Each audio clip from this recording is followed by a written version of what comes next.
Welcome to another J Talks Cars. We're now in 2025. I'm sorry I've been a bit slack with these. I've been really busy with my other projects and stuff like that, and recently these car vlogs have been taking a bit of a back seat.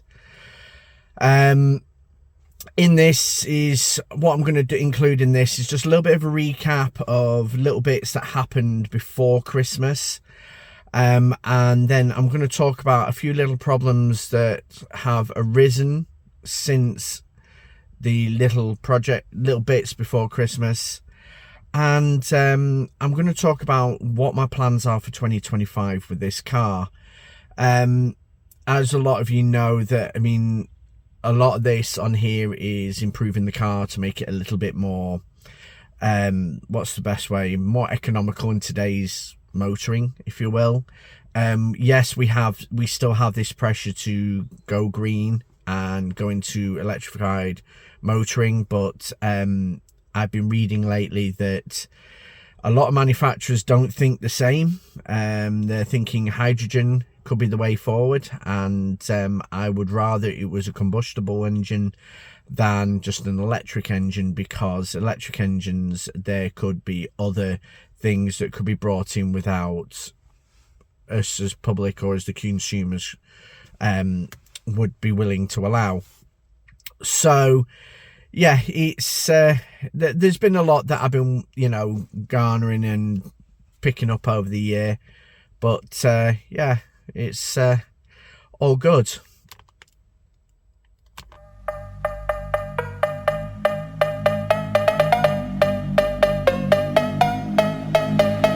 Right, it's back in the garage, getting 4 tyres, a few little gubbins sorted, and the weather is not exactly the warmest, but it does the job. If you've been watching recent episodes, there's been a lot going on lately.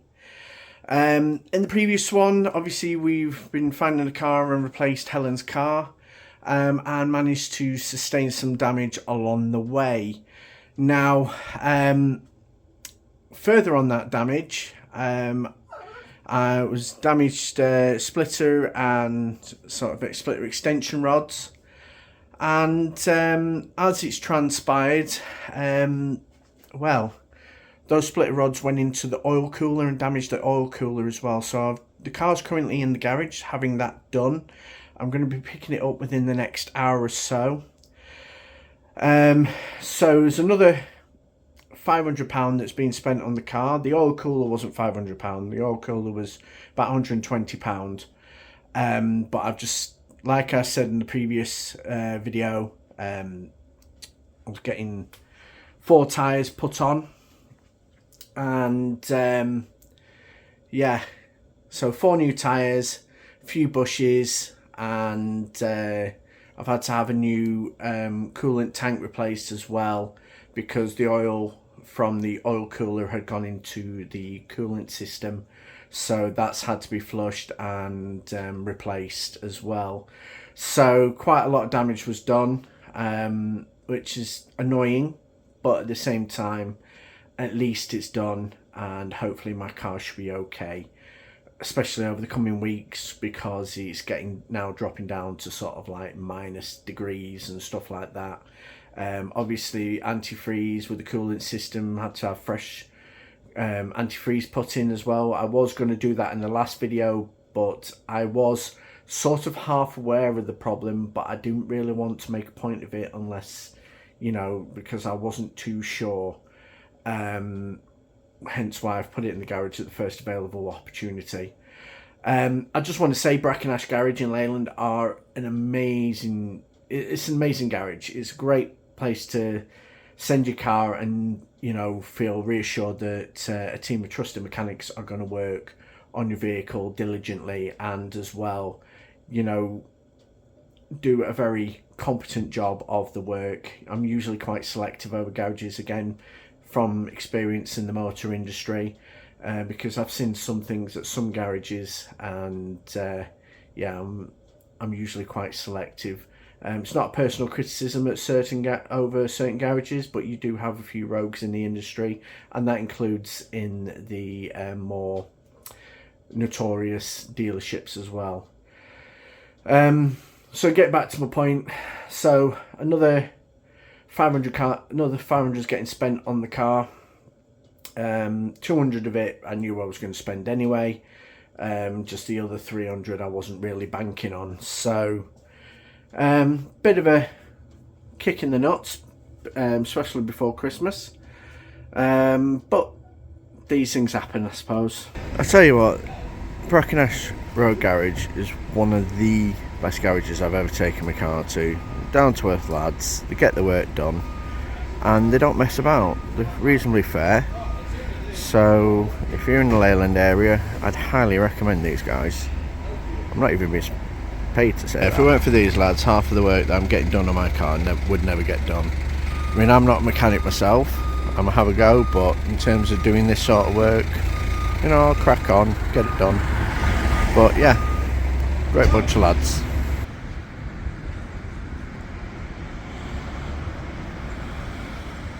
One eternity later. So yeah, so she's still here, still one piece. So I went to get some new tyres before Christmas, and the first little problem I've discovered was I'd got completely the wrong size. The last lot of tyres were 225 40 18s, and yeah, it was a little bit of a faux pas on my point. So what I'm trying to work out is a way to go around this problem, maybe figure it all out and still improve. But I think I'm going to have to drop the profile of the tyre and stiffen up the car a little bit more. The front suspension needs updating, so I'm going to get new shock absorbers and polybush all the lower arms and everything, so get it a bit more stiffer. Obviously you can see that, I mean, I have dechromed the front grille, however there is still that mess, so at some point that will be tidied up and the lower grille will be dechromed. You're also noticing the winglets, they have been damaged, and I have taped up the edges, but what had happened was I'd caught basically what I would class as a small mountain, and it literally ripped off my support rods and basically broke my winglets. So at some point they're going to be replaced, and also I'm going to maybe, I mean, this side has been absolutely amazing, however this side, as you can tell by the amount of tape on it, has been somewhat of a nightmare. So I'm going to reconfigure this somehow. I'm going to get replacement ones, new guide rods, and maybe sort out the underneath, the fittings underneath. The DRL's still doing the job, but I've still yet to connect the indicators, and they still look quite good. Yes, my headlights are quite misty, so I do need to sort that out. I have a replacement front wing that will be getting fitted at some point over the year, and the damage in the door I'm not really doing anything with. I want to note with the side fins as well, I mean, I know it still looks a little bit untidy, but it's doing its job and it has helped with stabilisation of the car, so that all works well. One of the issues with the tyre problem is the back. As I hit a bump, that wheel, let's put it this way, there is room for it to go behind the arch, but however it is damaging the arch liner, so that's going to be figured out. Probably might do away with the arch liner and might treat the inside of the arches to stop any further rust. Yes, I've got the back arches are mucky and there's a little bit of rust and dust, but not as bad as I was expecting. However, the front is now starting to look a little worse for wear, so I am going to have to sort this out probably replace this wing as well. Sort that problem. We move on to the back of the car. The winglets, the fins, the aero fins are still doing their job, still helping with the efficiency. Diffuser still doing its job, and the winglets. However, I am going to put deeper fins and perhaps maybe charge the air somehow. I mean, in whatever way is going to work. I mean, it's not a performance mod, but if I can maybe improve, then that'll be worth doing. The whole stickers on it, I'm going to be redoing my stickers. The windows are going to get tinted. This, if you notice, abomination. I'm going to be taking all this off, and I will be tinting this back window. Obviously all the new branding is going to get put all over the car. Obviously this bit was dechromed, but I am going to dechrome these badges, get them same colour as well somehow. Obviously my reverse sensors work as they should, and if you notice, there is a slight bit of camber on the back of the car, so it has got a spicy alignment, but with the width of the tyres and everything, I think I need to reconfigure everything and make it work better than it actually does. Obviously chucking it into corners is fun, but it's not built. I've not done this car for this. It's just basically as it functions, as it works, and whatever. So on a very wet January morning, there are jobs and bits to do. I've not spoke too much about the interior of the car. There is going to be some refinements on the inside. I might redo the trims. I might actually look into maybe getting the Recaro S4 seats, possibly. I don't know. I mean, end of the day, I want the car to still remain comfortable. But, you know, it's my workhorse. It gets me from point A to point B. It's not, you know, a track weapon. I don't want it to be a track toy. Yes, I'm planning on taking it to Nürburgring, but that's really for the sake of just life experience, really, not really to be setting sub 7 laps and stuff like that. It's just really for the sake of bucket list and experience. But yeah, she's a good little car. She's doing the job. Obviously this is another winter. I have an MOT in March, so as much preparation as I can do before then, and then hopefully I can figure things out as well. Other little areas is my door. As you can see, it's dropped a little bit on this side, so I need to sort the fitting of the door out and everything. Obviously I need to tidy up maybe some paint areas and areas where muck and grit just seems to just stay. Yeah, I've still got these from the rear. I mean, what do you call them? Like window thingies.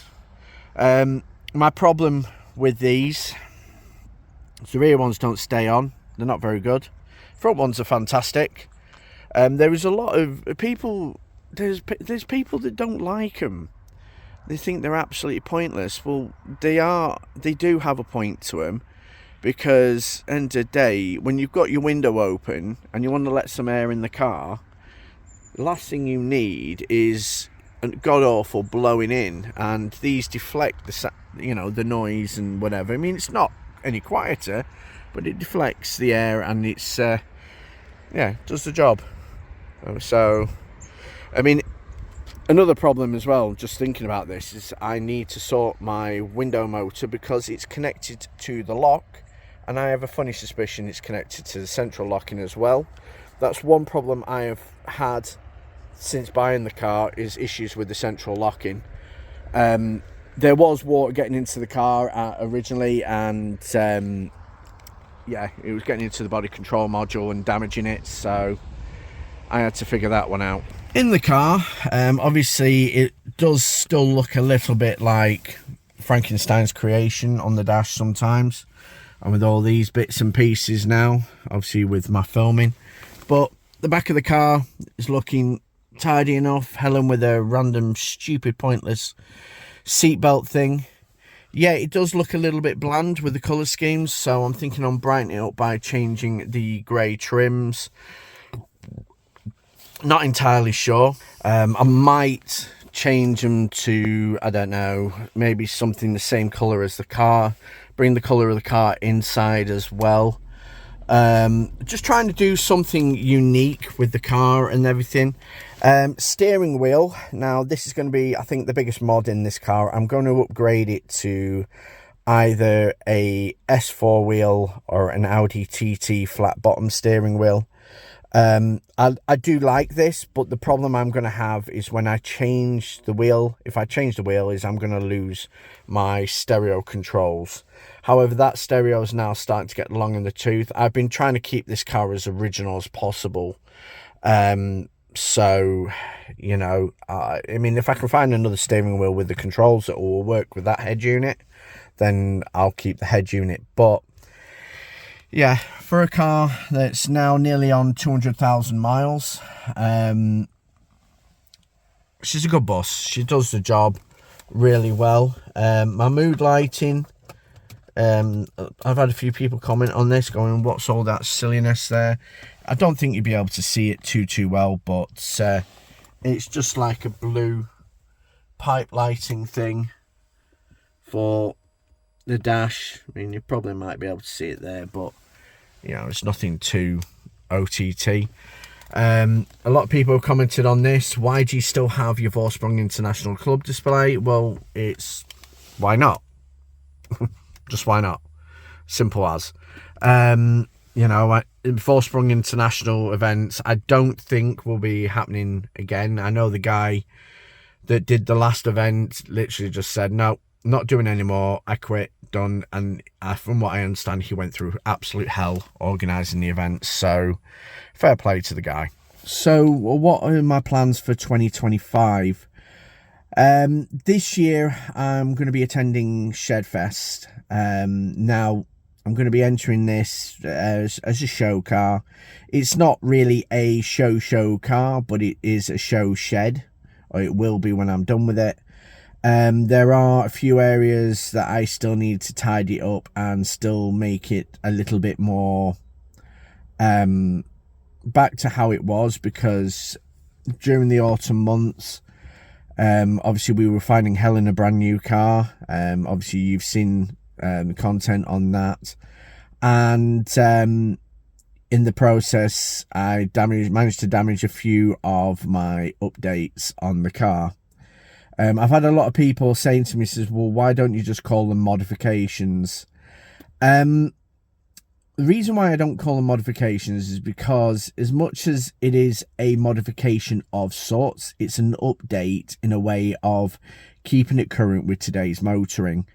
The reason why I do that is basically, you know, if it was a modification, in my mind, a modification is a performance thing. And I'm not going for performance. I'm going for economy and ease of use.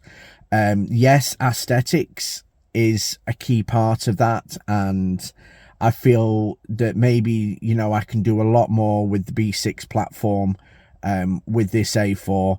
I mean, and you know, that you could argue as well, maybe some areas of the B7 platform. I have had a few people say to me, it says, well, why don't you just get a newer car? Then half the job is already done for you. I prefer vehicles between like late 90s. I mean, obviously they've changed the tax system now, where vehicles before 2000 are now getting heavily taxed. In other words, road tax. So yeah, I mean, any vehicle from 2000 to 2014, I'm happy to own and use. And this is a 2004 Audi A4. My partner's car is a 2008 Audi A3. And yeah, you know, I'd rather keep it within that period, because I know the vehicles are much more reliable, much more solid. And end of the day, I know that even with today's, you could say financial burdens, it is manageable. It is more than manageable. And I appreciate that there are certain things in place where, you know, the push for cleaner and greener motoring, and they're making it more difficult to keep these sort of cars on the road. But end of the day, they're not thinking about the public's pockets, they're thinking about their own and the industry's pockets, which again I don't agree with. But as a business owner myself, it is a ethic that you have to kind of go against your, what's the word, your better intentions. To end of the day, you have a living, you have bills to pay and stuff like that. So yeah, I understand it, but at the same time, you know, I feel as though there is maybe there are better ways of doing things. So yeah, but yeah, it's 2025 is, I'm going to be getting to Shedfest. I might, there's another show in Liverpool that I want to go to get some content. I don't know if I'll feature the car, but I want to feature the actual intent and project, because with these aero mods as well, we're looking at maybe facilitating some sort of, you know, basic budget aero for economy, not for performance. If you want that, I would recommend going to Vulcan Alpha.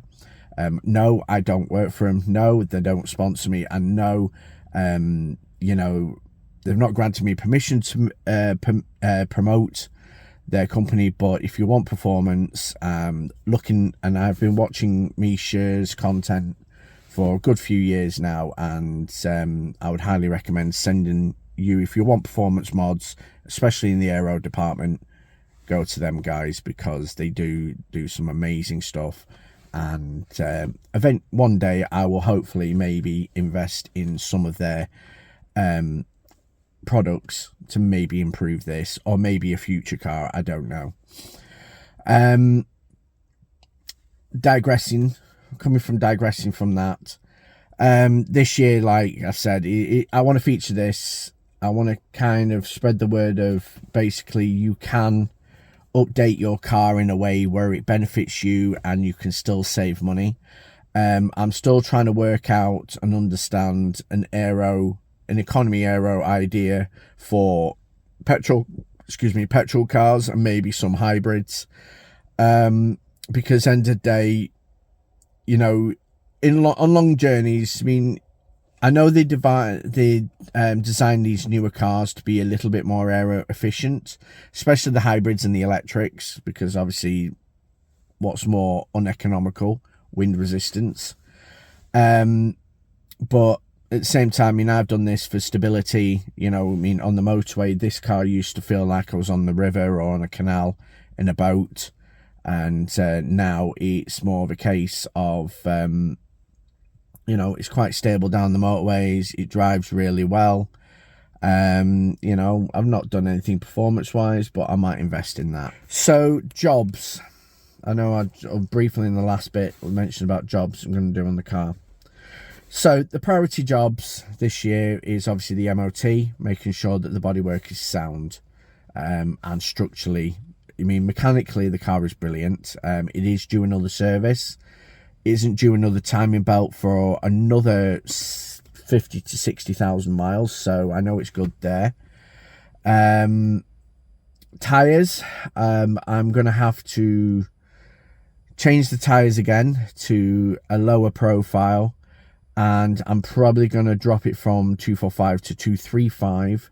That's an increase on my 225, but I've noticed with the wider tyres, I've got better mechanical grip. So I'm going to do that. Or maybe like me, if they do a 245 40 18, then I might just do that. Obviously, I'm sticking with budget tyres because I can't afford like PS4s or CRSs and stuff like that. In an ideal situation, I would love to get a set of PS4s. They're not as good as the PS2s, but end of the day, yeah, I'd rather have an economical tyre that functions than performance, really. This car's not a performance car. I reiterate this point, it's not a performance car. And yeah, it's just basically tidying the car up, getting it looking a little bit more respectable. But as it's an old car, I do like the thought of it being in a little sheddy in places. So, I mean, hence why I'm entering it into Shedfest this year. So yeah, so there's quite a lot going on with the car this year. But it's just a case of refining modifications, updates, refining those updates, and basically making the car a little bit more functionable and practical. It already is practical, but I want to do it a little bit better this year. So yeah, what adventures I'm going to take this car on this year? Well, obviously Shedfest is going to be one of those adventures. I might, one day we might go down to Caffeine and Machine, because I've always wanted to go and check it out. It looks like a really amazing place, and it's absolute car heaven from what I've seen on YouTube. So I want to go and check that out.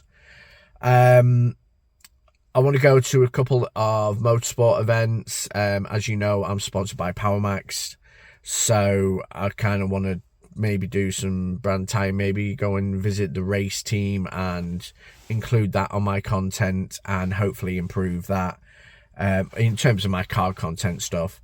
And yeah, and maybe delve into some of my interests this year if I have time. I mean, the reason why this car content is as and when is basically because of the fact that, yeah, I've been very busy with my Vader Monkey vlogs and my behind the scenes. Obviously, you would have seen the behind the scenes on this channel, but I'm just doing the car content as a bit of a hobby sideline thing, because I have a love of cars, I have a love of motorsport, and I want to integrate little elements of motorsport into daily driving and economical driving, instead of focusing on the performance. So that's kind of what I'm looking at doing, but also as well in the process offsetting running costs and offsetting your daily motoring costs and stuff like that. So yeah, doing things a little differently this year. Yes, please don't expect this content to be every week or every month, but I will do it as and when I have the content together. I have bits, obviously you would have seen bits that I got before Christmas. I'm recording this just on the fly after Christmas, in between editing a lot of videos, just catching up, because I've had a few PC issues, shall we say, as well, which has just added insult to injury. However, I'm going to leave it at that. So yeah, so that's a little rundown of the car, where we're at with it. There are a few things that I've probably forgotten to mention as well. So the main jobs I'm going to focus on with this car this year is, one, getting it through an MOT, because I've noticed that there is a little bit of a crustiness in some areas. All the plastics are going to be coming off, because I still have the plastics underneath the car. If I can afford to do it, I will probably have a new plastic kit probably put underneath, but one of my own, a one that I'm going to use, you know, the original plastics, but in terms of create one that hopefully will be a bit more waterproof, a bit more future proof, and basically protect underneath the car, because I know that underneath this car's probably not been treated. So I'm going to need to do that, and that will be one of the main focus areas come MOT. My request to the MOT tester. I could be setting myself up for a world of pain there, but you know, I want this car to be, you know, durable, last the next another 5 to 10 years. I've had this car now nearly 6-7 years, and probably longer than that. And yes, I've had a lot of problems with it. I inherited a car that was neglected. I've spent thousands getting it right, and there are still little niggles, little issues, but I'm glad that, you know, I've got most of them sorted. I'm glad I've sorted the gearbox out, because that has been a world of pain since buying the car. And yeah, moving forward, it's just durability and continuing.